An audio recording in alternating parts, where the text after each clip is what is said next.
Welcome to TOCHI Stories. Please don't forget to like, subscribe, and turn on post notification because it will mean the whole world to me. Now let's get right into the story. Brace yourself.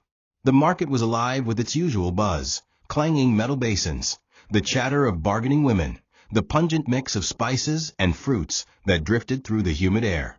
But all sounds seemed to hush when Zara's laughter rang out, sharp and cruel, echoing between stalls like a bell of judgment.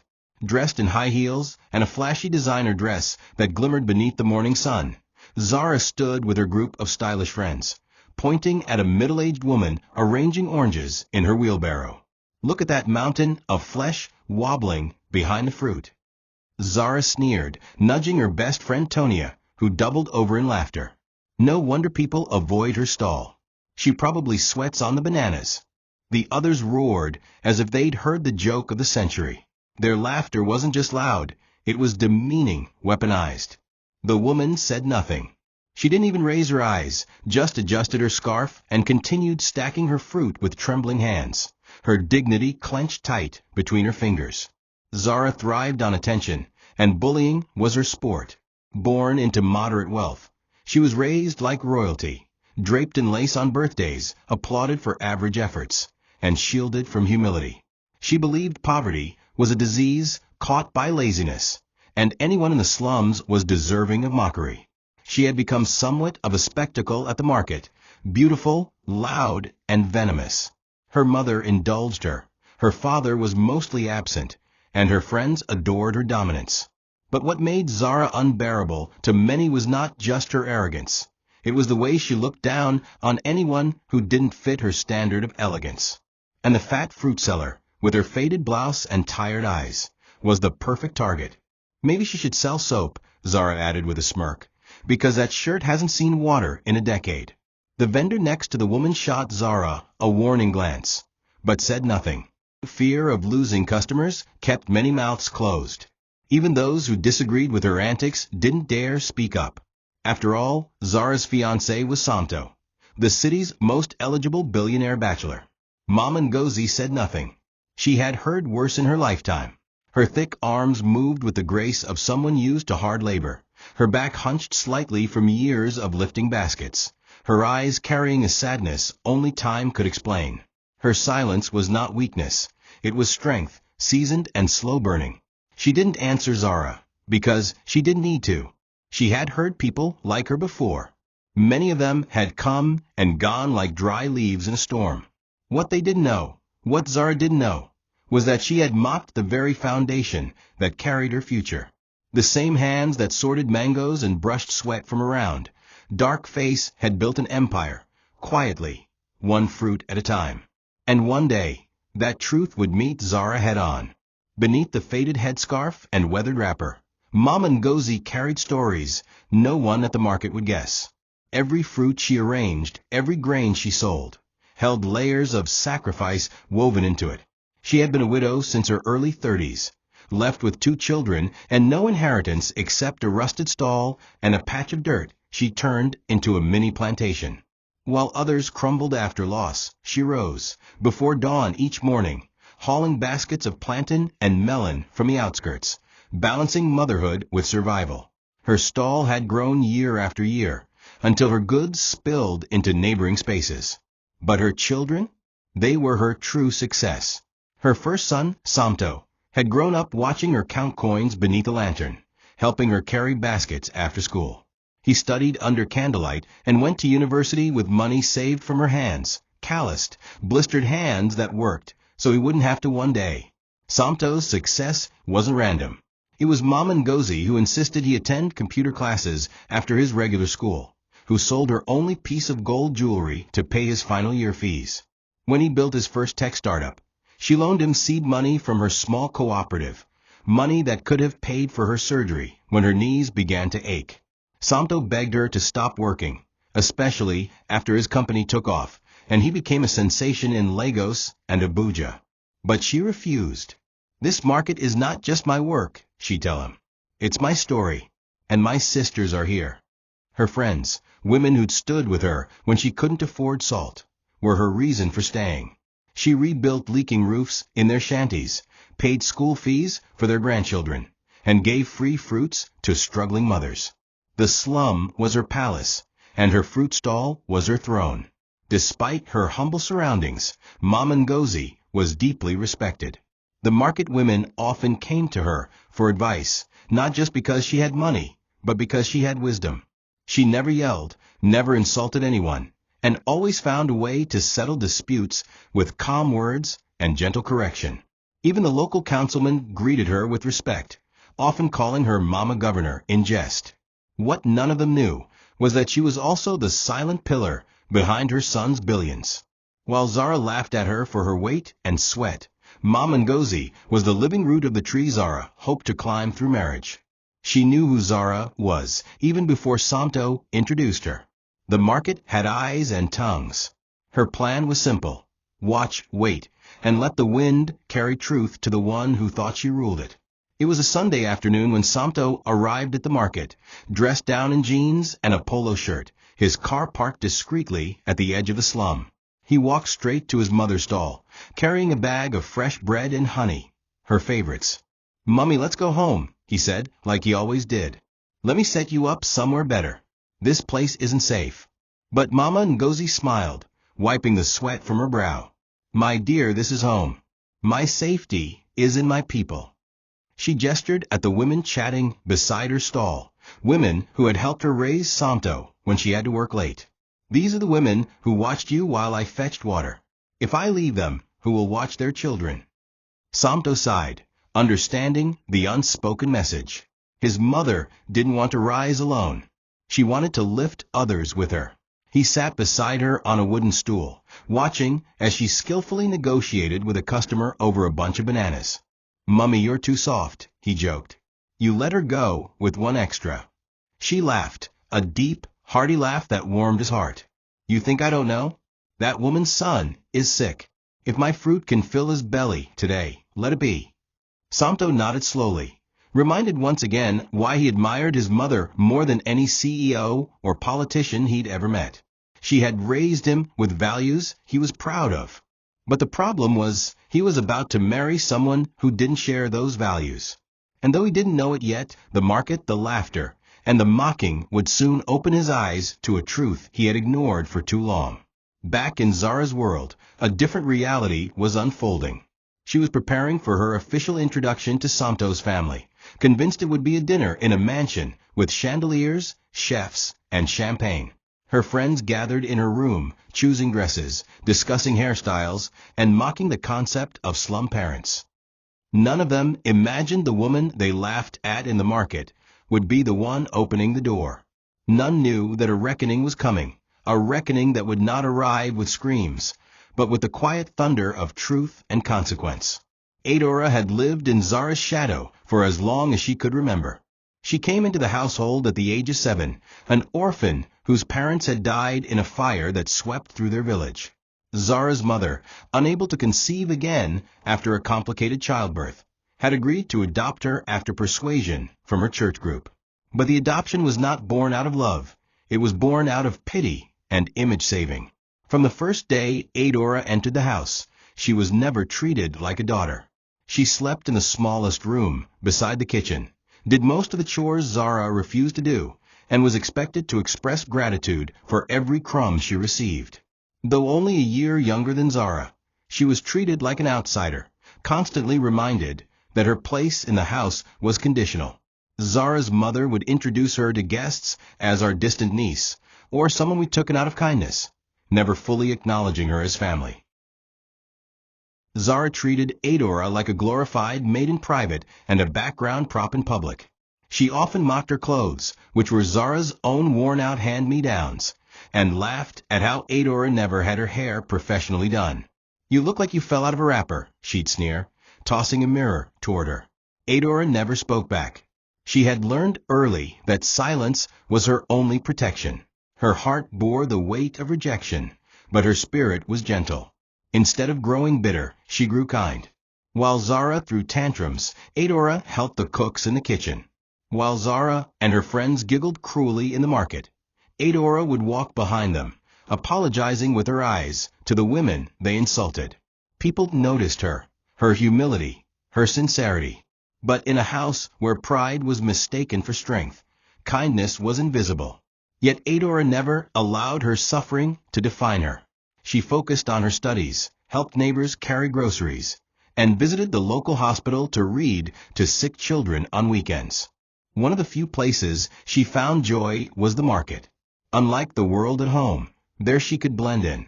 She often bought small fruits from Mom and Ngozi's stall using her saved stipends. She didn't know who the woman was, only that she reminded her of the mother she lost.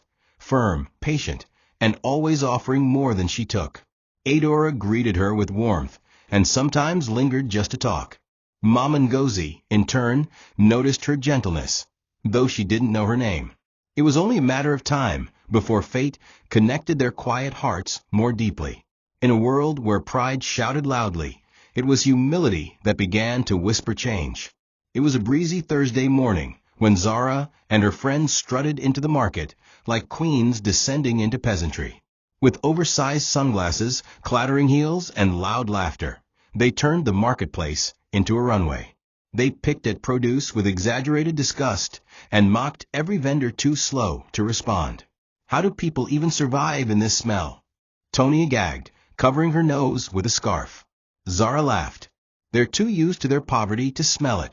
They paused by Mom and Ngozi's stall again. Still here? With that same old scarf. Zara called out. Aren't you tired of pretending this is a business?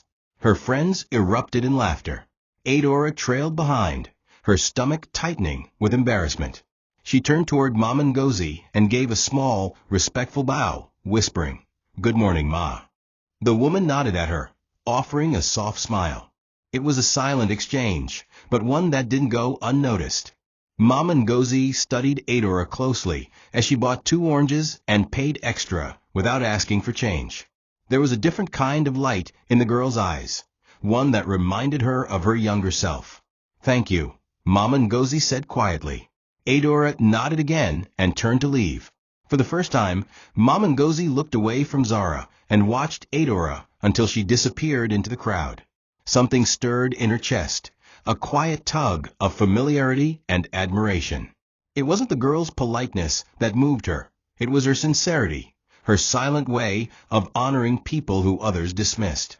Back in her early days, Mom and Ngozi had been that girl, too. Ignored, mocked, underestimated. And she had learned to recognize strength not in loudness, but in those who endured with grace. Later that day, as she closed up her stall, Mom and Ngozi found herself thinking about the girl with kind eyes. She hadn't asked who she was, but something told her that girl was closer to her story than she realized. Meanwhile, Adora returned home to find Zara ranting about the market again. I swear, if that fat woman tries to talk to me one more time, I'll throw her plantain in the gutter, Zara snapped. Adora kept quiet, like always, but her heart was troubled. She had seen the pain in Mom and Ngozi's eyes, pain she herself knew too well. She didn't understand why it bothered her so much today, but deep down, she knew that silence would no longer be enough forever. And without knowing it, she had already begun winning the heart of someone she wasn't even trying to impress. Santo was a man who had seen the world, but never lost the compass of his upbringing. While he had business meetings in skyscrapers and dined with foreign investors, his heart remained in the simple moments, like watching his mother laugh with market women or sharing roasted corn under the mango tree by their compound. He had grown up watching her fight for survival, turning lemons into lemonade with a grace that amazed him even as a child. But as he grew more successful, he feared that the people he was now surrounded by were drawn to his wealth, not his soul. When Zara came into his life, she dazzled him, pretty, confident, and stylish. She matched the image of what people expected of a billionaire's woman. And for a while, he convinced himself that was enough.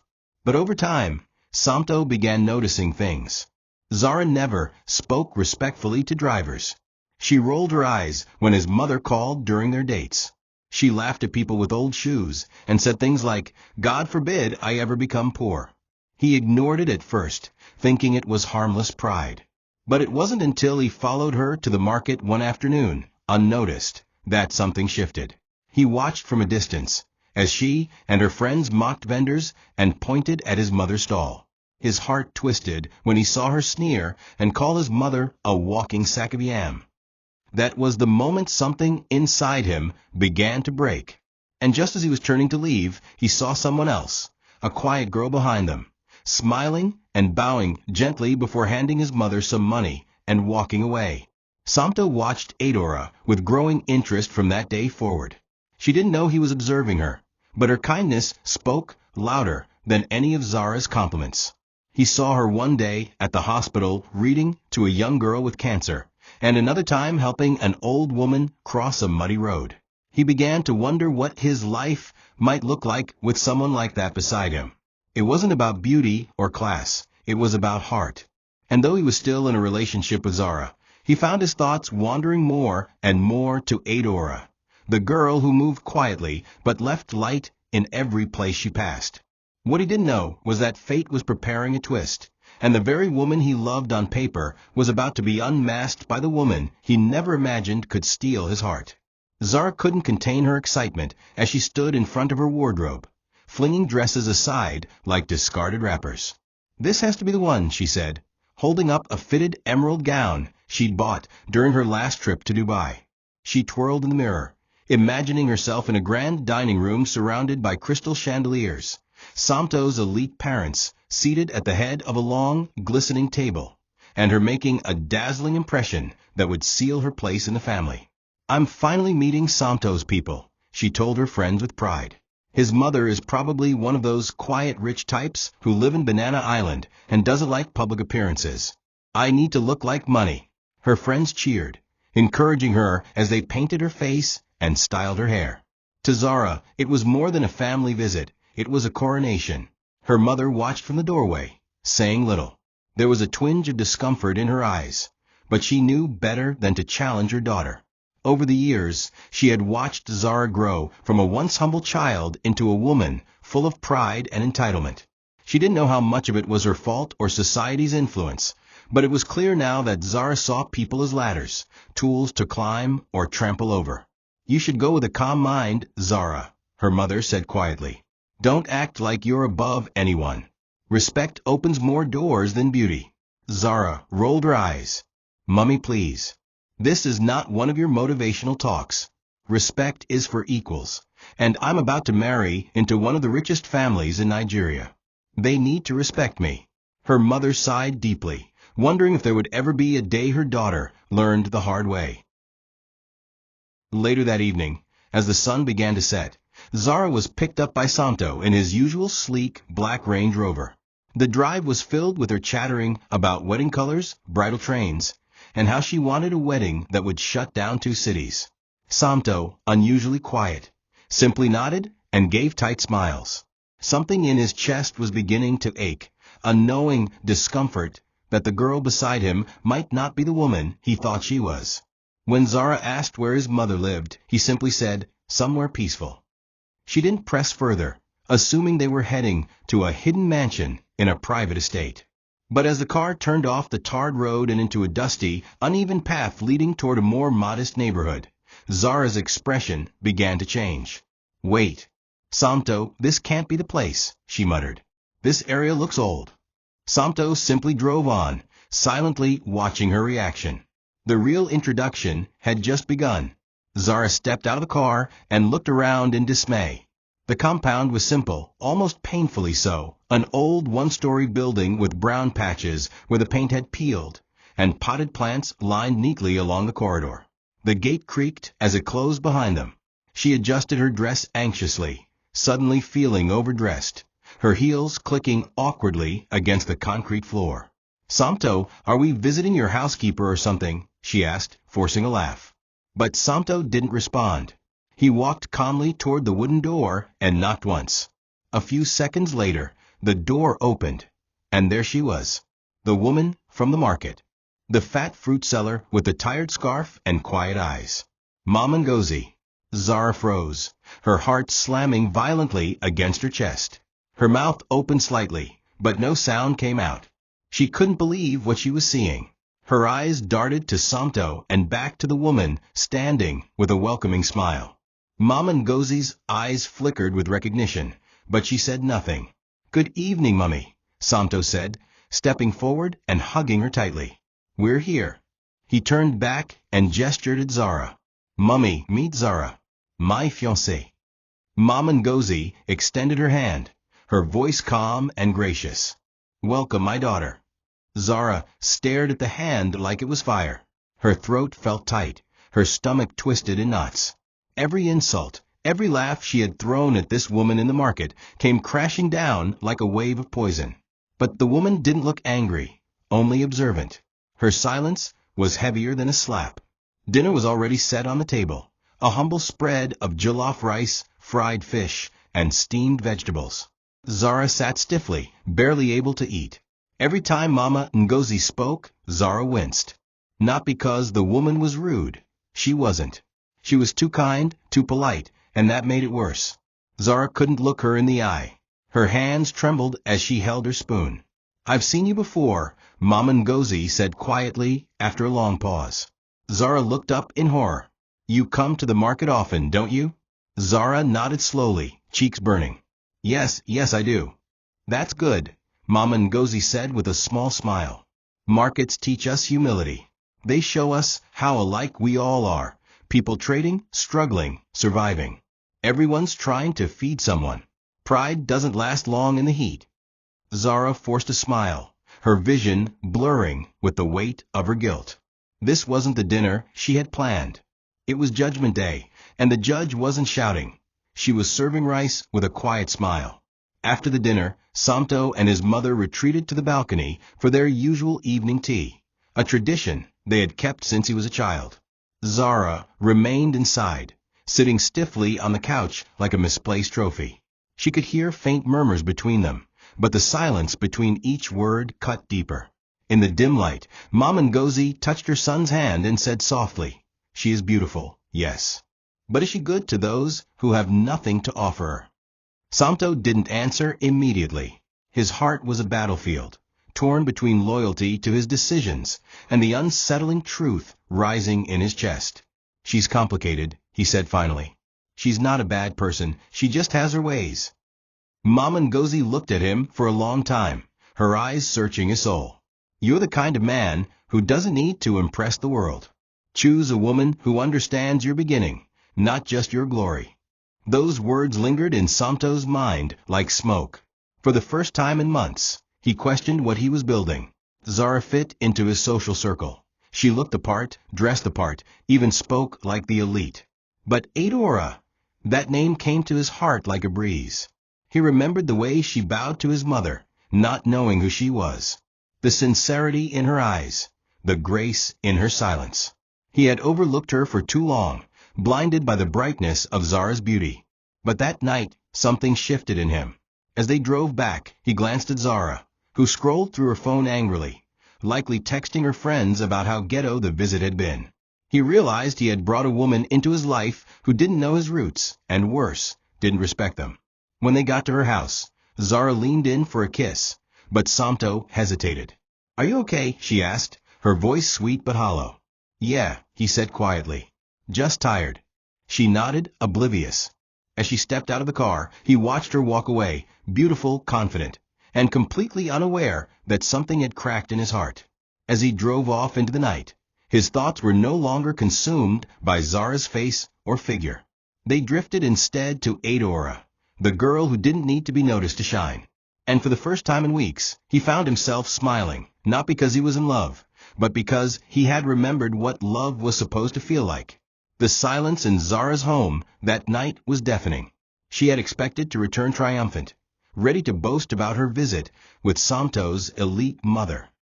But her world had shifted.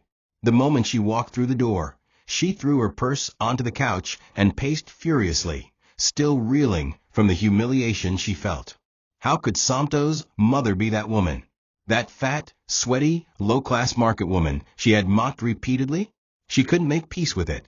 In her eyes, it was an unforgivable twist of fate.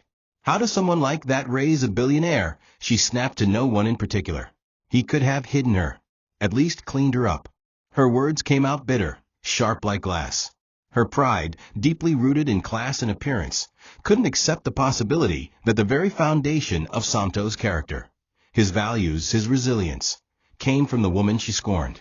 Over the next few days, Zara tried to act as if nothing had changed, but the incident haunted her.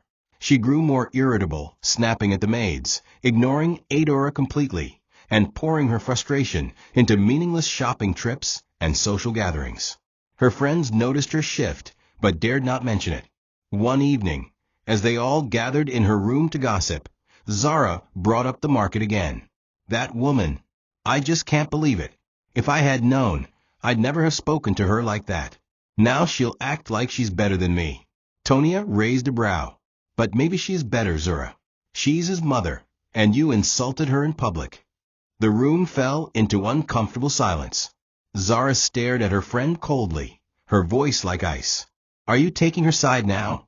Tonia looked away. No. I'm just saying maybe don't cross her again. Even among her closest friends, Zara was beginning to notice a shift, one she wasn't ready to acknowledge. What unsettled Zara the most wasn't just Mama Ngozi's humble life. It was the woman's silence. She hadn't scolded her. She hadn't exposed her. That quiet composure made Zara feel smaller than any public humiliation ever could. Every night, she replayed the words Mama Ngozi had said during dinner, about the market teaching humility, about everyone trying to feed someone. They echoed in her head like a ticking clock. She began to fear the worst. What if Mama Ngozi told Santo? What if her future as Mrs. Santo was no longer guaranteed? For the first time in her life, Zara felt the weight of consequences pressing down on her. But instead of changing, she hardened. She won't take him from me, she muttered one night as she stared into the mirror. I'll win her, one way or another. The market had its own rhythm, its own gossip, its own heartbeat. And when something stirred within it, everyone felt it. Mama Nkechi, who sold groundnuts near the entrance, had seen it all. You see that one, she whispered to a fishmonger beside her, nodding toward Mama Ngozi's stall. That's the woman that rich boy Santo came to see last week. The same boy with the flashy car, the fishmonger asked. That's him. That's her son. The news traveled like wildfire. Santo, the billionaire, was the son of the very fruit vendor Zara had mocked countless times. And as word spread, so did whispers about Zara's behavior. Some of the market women had witnessed her insults.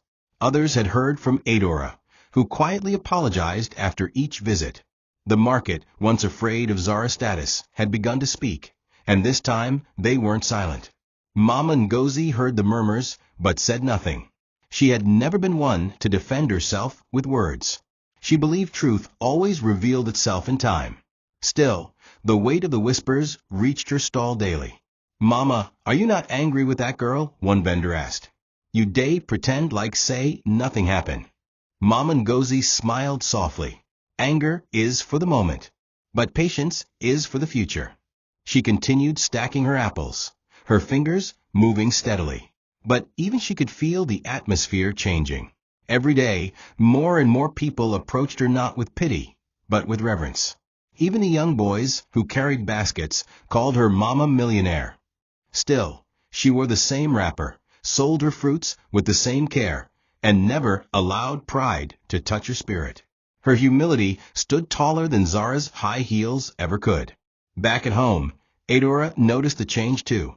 The house was colder. Zara snapped more often and glared at her for no reason.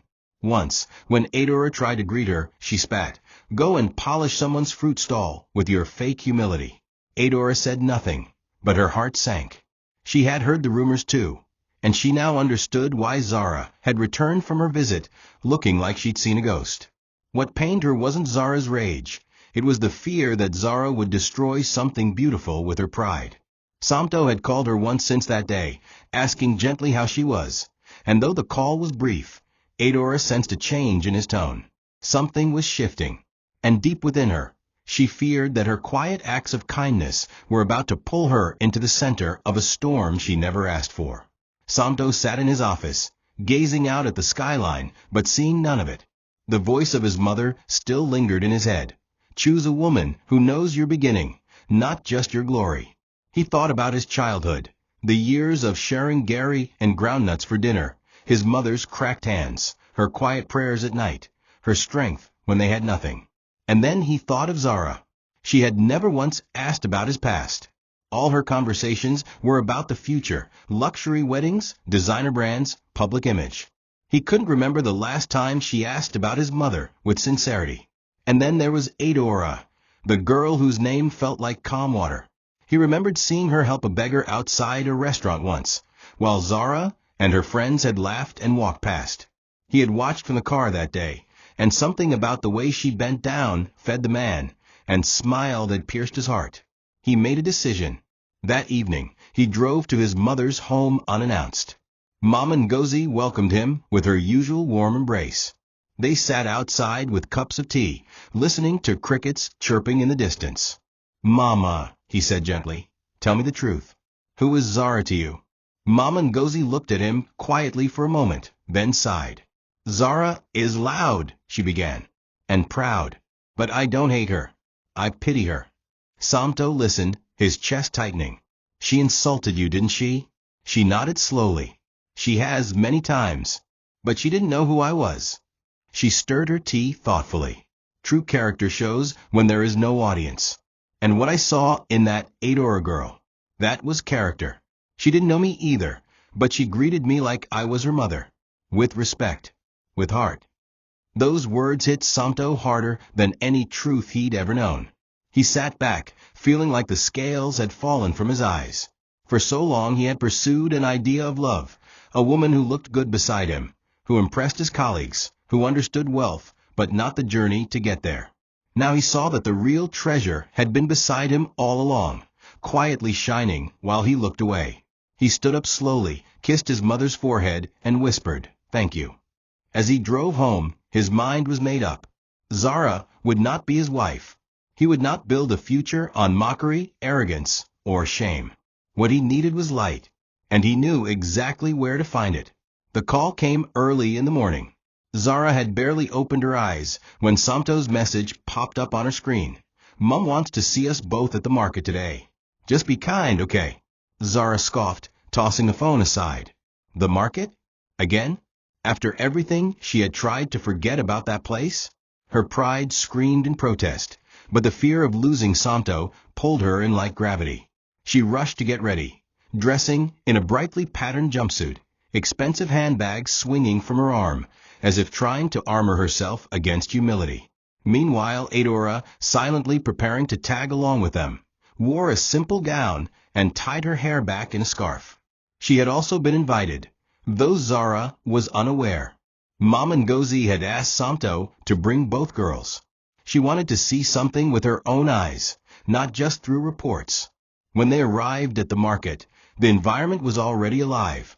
Women bustled with trays of tomatoes on their heads. Children ran barefoot through puddles, and the smell of smoke and roasted corn lingered in the air. Santo and Adora greeted everyone respectfully, shaking hands and smiling, while Zara trailed behind awkwardly, clutching her bag like it would be stolen. "You brought them?" Mama Ngozi asked as she stood in front of her stall, her wide-brimmed hat shading her eyes from the sun. Santo nodded. "Yes, Mama." She turned to the girls. "Today, help me. Just for a few hours. Let's see how we all survive together." Zara's jaw dropped. "Sorry, help you? Here. Is that a problem?" Mama Ngozi asked without flinching. Adora quickly stepped forward. "I'd be honored, Ma," she said with a small bow. Zara's pride flared, but the silent threat of Santo walking away made her swallow her disgust. For 2 hours they worked side by side, except one worked with grace, and the other with irritation. Adora smiled as she helped carry small baskets for elderly women, her hands brushing mangoes with care, engaging with customers and laughing freely. Even the other vendors began to nod in appreciation. Zara, on the other hand, shifted uncomfortably with every minute. She barely spoke, faked weak smiles, and recoiled from any form of physical labor. At one point, when asked to hold a crate of oranges, she exclaimed, "I can't. I just got my nails done yesterday." The traders snickered, and Mama Ngozi said nothing, her silence a judgment more powerful than words. As the sun rose higher, so did the truth. One girl was built for the future, the other was a prisoner of her pride. And Santo, watching from a short distance, felt his heart shift more with every second. Later that evening, after the test at the market, Adora wandered into Mama Ngozi's home with her hands still slightly stained from palm oil. Santo had driven Zara home, silently, neither of them speaking as he dropped her off and drove away. Adora had volunteered to help clean up, and Mama Ngozi had invited her in to rest. "Sit down, my dear," she said kindly, handing her a glass of zobo. As Adora sipped quietly, her eyes drifted to a faded envelope tucked into a crack in the wooden shelf. The paper looked old, the ink slightly faded. "You can read it," Mama Ngozi said, noticing her gaze. "It's just a letter, from a time when I thought I wouldn't survive." Adora hesitated, then gently opened it. The words were written in careful strokes, a mix of Igbo and English, speaking of a woman who had lost everything, her husband, her home, but had refused to lose her children. The letter was dated 21 years ago, the same year Santo turned 5. It spoke of nights spent on bare cement, of selling oranges with a baby strapped to her back, of rejection from family, of a society that mocked her body and questioned her worth. "I wrote that letter," Mama Ngozi said softly, "to remind myself who I was. Because when the world keeps insulting you, you start to forget." Adora's eyes welled up. She saw her own reflection in the words, not just the pain of rejection, but the quiet endurance it required to remain soft in a hard world. "And you kept going," she whispered. "You didn't give up." Mama Ngozi nodded. "Because my children deserve better.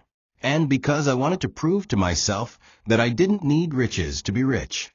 Adora folded the letter back carefully, her hands trembling. "Ma, you've already changed lives. Mine included." There was a pause, and Mama Ngozi's eyes locked with hers. "And you have changed mine. From the first time you greeted me with respect, I knew you were different." The two women sat in silence for a while, their hearts speaking in the space between words. Outside, the neighborhood was coming to life with children playing, radios blaring highlife songs, and the scent of fried akara floating through the air. In that tiny home, filled with humble furniture and fading paint, something sacred was growing, an invisible bond of mutual respect and destiny. Adora didn't know it yet, but she had passed a test far greater than what anyone else had been given, the test of being herself in a world that didn't always value humility. And Mama Ngozi had seen it. Santo parked his car beside a quiet roadside eatery and rested his head on the steering wheel. The sun had set, but the heat still clung to the air like a stubborn fog.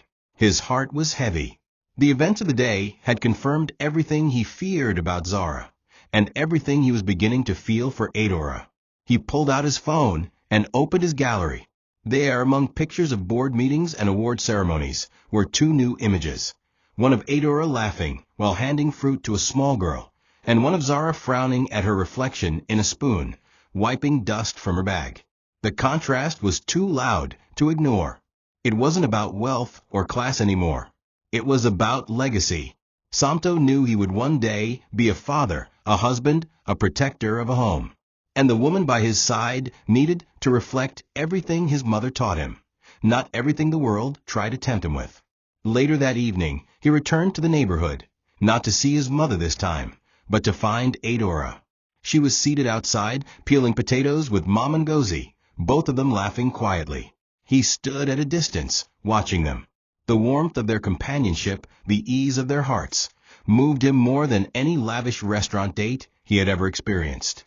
"Adora," he called softly, stepping into the light. She turned and smiled. "You came back." He nodded, his voice quiet. "I needed to." Mama Ngozi gave him a knowing smile and gently excused herself, disappearing into the house. The two of them sat in silence for a while, until Santo finally said, "I saw you today. Not just with my eyes, with my heart. And I can't keep pretending anymore." Adora blinked. "What do you mean?" He turned to her, his voice steady now. "I thought I loved Zara. I thought what we had was enough. But she doesn't respect what matters to me. She never really tried to understand where I come from. But you saw my mother as someone even before you knew who she was. You saw her the way I see her. And now I see you." Adora's breath caught in her throat. She didn't know what to say. Her heart had been quiet for so long, hidden behind years of rejection. Santo reached out and gently held her hand. I don't know where this road will lead, but I want to walk it with you, if you'll let me. In the silence that followed, there was no grand music, no fireworks, just the soft sound of her heart saying yes. Zara's world began to crumble, not with a shout, but with a whisper, a video shared in a quiet corner of social media, recorded by a vendor's son. It showed Zara in the market 2 days earlier, her lips curled in disdain, yelling at an elderly pepper seller who had accidentally brushed her shoulder. Do I look like your class? Next time, keep your poverty to your corner, she had snapped, smacking the woman's bowl of tomatoes to the ground. In the video, the old woman silently picked up her scattered produce while Zara and her friends cackled behind her. The clip went viral overnight. By morning, Zara's face was everywhere, memes, angry posts, influencers condemning her behavior. The woman who once lived for attention was now drowning in it. But this time, it wasn't applause. It was outrage. Zara woke up to over 100 missed calls and thousands of hateful comments flooding her Instagram. This is what Santo is marrying, one comment read. No wonder the rich stay far from the poor. People like her make humility impossible. Her hands trembled as she scrolled through the chaos. Some of her brand deals were already pulling out, and a fashion label she recently collaborated with posted a statement. We do not support behavior that mocks or humiliates others. We are reviewing our partnership with Zara immediately. Her image, carefully curated for years, was unraveling in front of her eyes. When she tried to call Santo, it rang out. Again and again. It wasn't until the fourth attempt that a message popped up. Please give me space. She threw her phone across the room and collapsed on the floor, her pride cracking under the weight of consequence. What made the pain sharper was knowing it wasn't just a mistake. It was who she had always been. And the world was finally seeing it. She stormed into her mother's room, demanding comfort. But the older woman stared at her with sad eyes. I warned you, Zara, she said softly. I begged you to treat people better. You laughed. Zara shouted, paced, blamed everyone, the vendors, the market, the boy who recorded her, even Adora. It's her. She's stealing everything from me. I can see it in Santo's eyes. Her mother said nothing more. There was nothing left to say. That night, alone in her room, Zara stared at her reflection. For the first time, she didn't see beauty. She saw a woman who had everything, and lost it to her own arrogance. Zara stood in front of Mom Ngozi's door, dressed in a modest gown and holding a fruit basket, an image she had rehearsed for hours in her mirror. Her makeup was soft, her heels lower than usual, her demeanor deliberately humble. But the humility wasn't from the heart. It was strategic. She needed to clean her name, win back Santo, and the key stood behind that wooden door. When Mama Ngozi opened it, there was a moment of quiet. Good evening, Ma, Zara said, her voice tight. I came to apologize. I've realized I was wrong. About the way I treated you. About the way I treated others. Mama Ngozi stepped aside and allowed her in without a word. Inside, the house was the same, modest, clean, filled with warmth. Zara sat on the edge of the couch, trying to soften her expression, but her discomfort was visible. For several minutes, there was silence between them. Mama Ngozi stirred her tea slowly, her eyes steady and unreadable. You are here because the world saw your face, she said at last, not as a question, but as a truth. Zara flinched. No, Ma. I'm here because I truly regret my actions. Mama Ngozi gave a small nod. Regret is good. It shows you're still capable of change. But redemption is not a performance, Zara. It's a journey. And you have not even taken the first step. Zara's lips parted, but no words came. She had come expecting forgiveness, a quick fix, a blessing to smooth things over. Instead, she was met with silence, the kind that stripped her of pretense. I never told Santo about the market, Mama Ngozi continued, because I wanted him to see for himself. And now he has. Zara blinked rapidly, her chest tightening. Are you saying there's no second chance? She whispered. Mom Ngozi looked her in the eye. Second chances are earned. You've spent years walking on people to reach a stage you don't yet understand. What are you willing to give up to grow? Zara stood slowly, her pride twitching in her throat. Thank you for your time, Ma, she said quietly. She turned and walked out of the house, each step heavier than the last. The silence didn't sting because it was cruel. It stung because it was true. Mama Ngozi hadn't shouted, hadn't shamed her. She had simply offered a mirror. And in that reflection, Zara saw a version of herself she didn't want to admit was real. As she walked down the dusty path, she realized it wasn't rejection that broke her. It was the knowledge that her own actions had made it impossible to be welcomed. The sun hung low in the sky when Santo knelt beneath the mango tree in his mother's compound, a velvet box in his hand and his heart on his sleeve. Adora stood before him, her hands covering her mouth in shock. Mama Ngozi and a few of the market women watched from a respectful distance, their smiles wide, their eyes misty. You've always been here, Santo said, voice shaking with sincerity. In the background, in the shadows, giving light without asking for recognition. And I was blind for too long, but not anymore. Adora's eyes filled with tears, her lips trembling as she nodded slowly. Yes, she whispered. Yes, I will. He slid the ring onto her finger, and the crowd erupted in cheers and ululation. It wasn't a grand party, but it was filled with heart, and that made it divine. Mama Ngozi stepped forward, embracing them both. You've chosen well, my son, she said, her voice soft. And you, my daughter, are now family not because of a ring, but because of your heart. Adora wept quietly, overwhelmed by a love she never believed she was worthy of. For the first time in her life, she was not the forgotten one, not the adopted girl in the background. She was a woman chosen for her soul. Santo looked at her with pride, not the kind that seeks applause, but the kind that anchors a man's future. He saw her now, fully, completely. And with his choice, the foundation for something new had been laid, not built on class or status, but on character. From a nearby car parked in silence, Zara watched the entire scene unfold. Her fists clenched on her lap, nails digging into her skin. Her face was still, but her eyes burned with a storm. It should have been her. It was supposed to be her. She had imagined that ring, that tree, that applause. Now it all belonged to Adora, the girl she had mocked, the sister she had discarded, the orphan she believed was beneath her. The jealousy didn't just sting, it consumed her. And though her face remained calm, a darkness crept quietly into her heart. As the crowd celebrated, Zara drove away slowly. The image of Santo on one knee burned into her memory. She wasn't done. Not yet. If they thought this was the end of her story, they would soon realize they had celebrated too soon. The engagement ceremony was set under an open sky draped with soft lanterns and humble decoration, a reflection of the simple, pure love Santo and Adora had grown. It wasn't held in a grand hotel or a luxury event hall. It was in the market compound, at Mama Ngozi's request. Let the place that saw your tears now witness your joy, she had told Adora.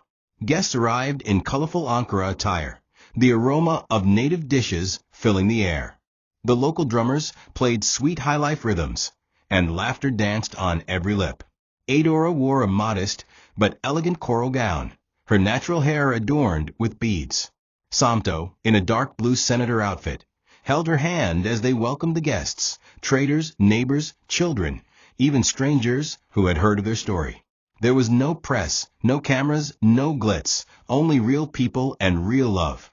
Zara arrived uninvited, walking in like a shadow, cloaked in silk. Her gown shimmered like a second skin, her makeup flawless, her expression unreadable. People paused and whispered, but no one stopped her. She stood beneath a mango tree, watching quietly as Adora danced with Santo, surrounded by people who once feared or ignored her. The same market women who Zara used to mock were now hugging Adora like a daughter. Mama Ngozi stood beside them, regal in her gold wrapper, her smile full of peace. Zara's eyes scanned the crowd, locking briefly with her mother's, who gave a slight nod but nothing more. Even her old friends avoided eye contact. Tonia was there too, once Zara's loudest cheerleader, now holding hands with a quiet young man, whispering to Adora with a smile of approval. Everyone had moved forward, except her. As engagement gifts were brought in, simple items like yams, palm oil, and fabric, Zara clenched her fists behind her. Her eyes never left Santo.